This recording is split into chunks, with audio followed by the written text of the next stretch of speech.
আপনি এমন লোক তৈরি করেছেন সে আপনার চেয়ে বেশি তাহাজ্জুদ পড়ে, হইতে পারে না? পারে না?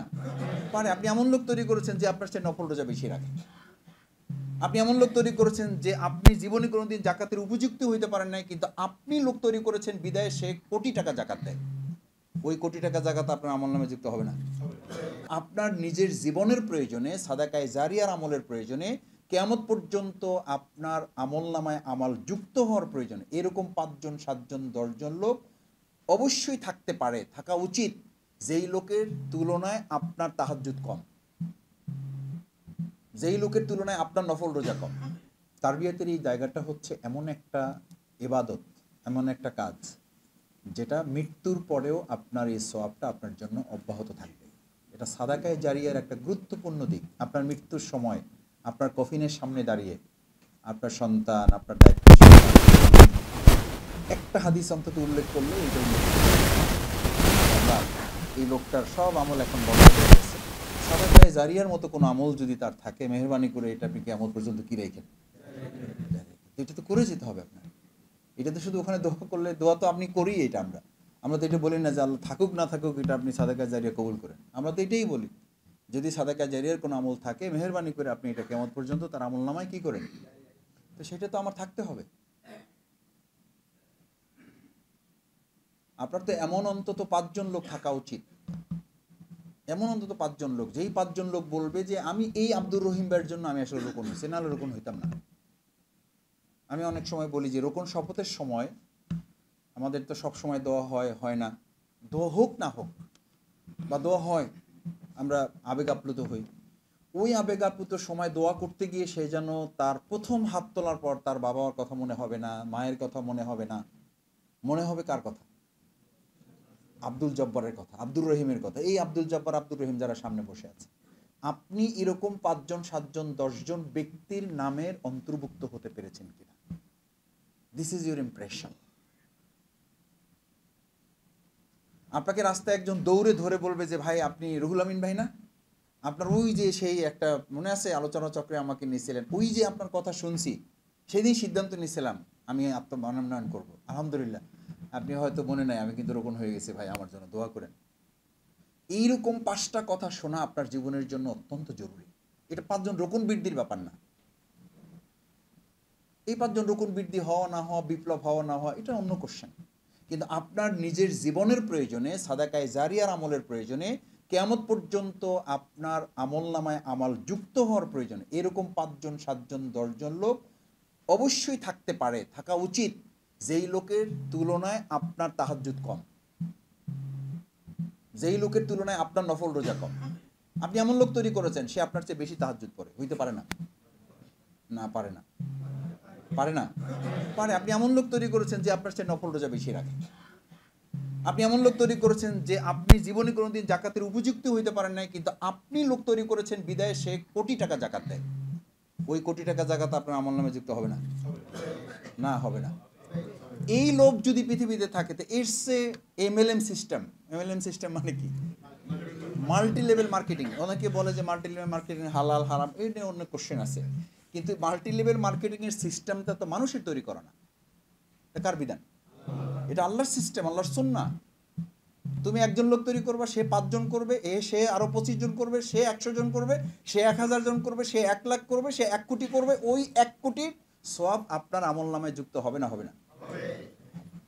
এটা কি system? Multi level marketing system. এই লোভ যদি কারো মাথায় ঢোকে তো হুঁশ থাকার কথা না।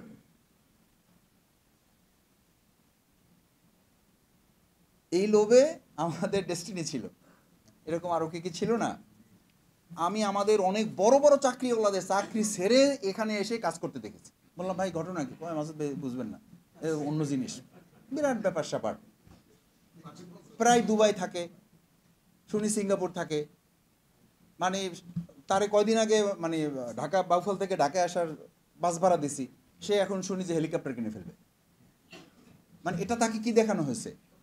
একটা হোপ দেখানো হয়েছে, এবং তাকে বলা হয়েছে তুমি 5 জন তৈরি করো, সে 100 জন তৈরি করবে, সে 1000 তৈরি করবে, সে 1 লাখ তৈরি করবে, সে 1 কোটি তৈরি করবে, গোটা 1 কোটি তোমার কাছে এসে জমা হয়ে যাবে, তুমি বসে থাকবে বাসায়, তোমার হেলিকপ্টারের তো কোনো অসুবিধা নাই। অথচ এই পেরেশানিটা ঢোকানোর কথা ছিল ইসলামে, সেটা বাদ দিয়ে আমরা চলে গেছি ডেস্টিনি। এটা সামহাও ডেস্টিনি একটা নাম বললাম, এরকম হাজারো ডেস্টিনি আমাদের সমাজে আছে,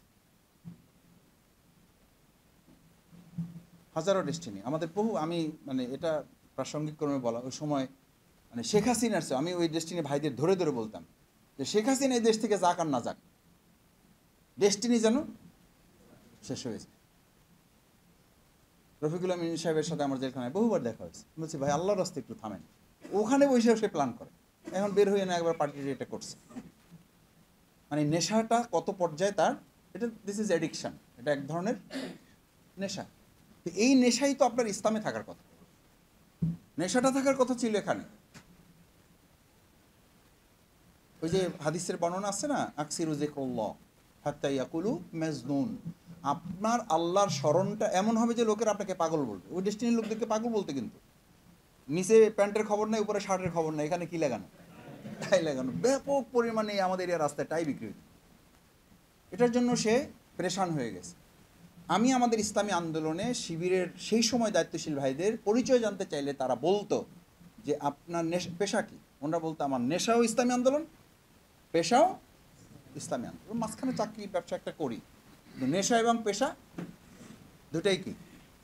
তারবিয়ত বিভাগে যারা দায়িত্ব পালন করেন, লোক তৈরিটা তাদের নেশা এবং পেশায় পরিণত করে।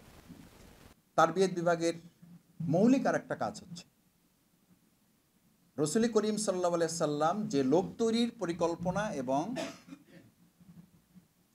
কার্যকর ভূমিকা তিনি হাতে নিয়েছিলেন, এই কাজটা রসুল সাল্লাল্লাহু সাল্লামের জন্য যুদ্ধ যত সহজ ছিল, যুদ্ধ যত কঠিন ছিল, লোক তৈরির প্রক্রিয়াটা তার চেয়েও কঠিন ছিল। কেন কঠিন ছিল? রসুল সাল্লাল্লাহু সাল্লাম নিজেরই তো বর্ণনা আছে, তোমরা যদি এটা কেউ বলে তোমাকে যে একটা পাহাড় অমুক জায়গায় ছিল, সেইটার ওখানে নাই, ওটা কি হয়ে গেছে, ওইটা সরে আর এক জায়গায় চলে গেছে, এইটা না দেখে কি করো, বিশ্বাস করো। কিন্তু কোনো একজন ব্যক্তি তার ফিতরাত, তার চরিত্র পরিবর্তন করছে, এটা বললেও বিশ্বাস করবো না যতক্ষণ পর্যন্ত ওইটা বাস্তবে তার থেকে তুমি দেখার সুযোগ না পেয়েছো। তার মানে এটাকে সহজ না কঠিন। আমি আপনাদেরকে এটা অনুরোধ করছি এই হিসাবে যে এটাকে নেয়ামত হিসেবে ধরে সময় বাড়াতে পারলে, কনসেন্ট্রেট করতে পারলে আপনি একই সাথে অনেকগুলো কাজ সমাধান করতে পারবেন, এবং আল্লাহ তাআলা আপনার জন্য ফাসানু ইয়াসসিরুহু লিল ইউসরা, যখন আপনি আপনার নিবেদিত করবেন, ফা আম্মা মান আ'তা ওয়াত্তাকা ওয়া সাদ্দাকা বিল হুসনা ফাসানু ইয়াসসিরুহু লিল ইউসরা, যখন আপনাকে নিবেদিত করবেন এবং আপনি যখন ফা আম্মা মান আ'তা ওয়াত্তাকা ওয়া সাদ্দাকা বিল হুসনা, আল্লাহর এই বিধানটাকে আপনি ধারণ করবেন, আল্লাহর নিয়ম হচ্ছে ফাসানু ইয়াসসিরুহু লিল ইউসরা। ওয়া আম্মা মান বাখিলা, আর যখন আপনি কৃপণ হয়ে যাবেন, সময় দেবেন না, শ্রম দেবেন না, মেধা দেবেন না, এই কোরবানি আসছে সামনে, আমার বাইতুল মাল আমার এককালীন ওয়াদা আদায় হবে না, এই ক্ষেত্রে আমার ভূমিকা থাকবে না, এই ক্ষেত্রে আল্লাহ তাআলার বিধানটা দেখেন, ওয়াস্তাগনা, এটা আমার বাড়াবাড়ি, ওয়াকাজ্জাবা বিল হুসনা, এবং এটা আল্লাহর বিধানকে অস্বীকার করার শামিল, ফাসানু ইয়াসসিরুহু লিল উসরা, তখন যে কাজ সহজ ছিল ওটাও আল্লাহ আপনার জন্য কি করে দেবেন। আল্লাহ তাআলা কাঠিন্যতা থেকে বাঁচিয়ে আমাদেরকে সহজ জীবনযাপনের মধ্যে কবুল ও মঞ্জুর করুন। সুবহানাকাল্লাহুম্মা ওয়া বিহামদিকা আশহাদু আল্লা ইলাহা ইল্লা আনতা আস্তাগফিরুকা ওয়া আতুবু ইলাইক।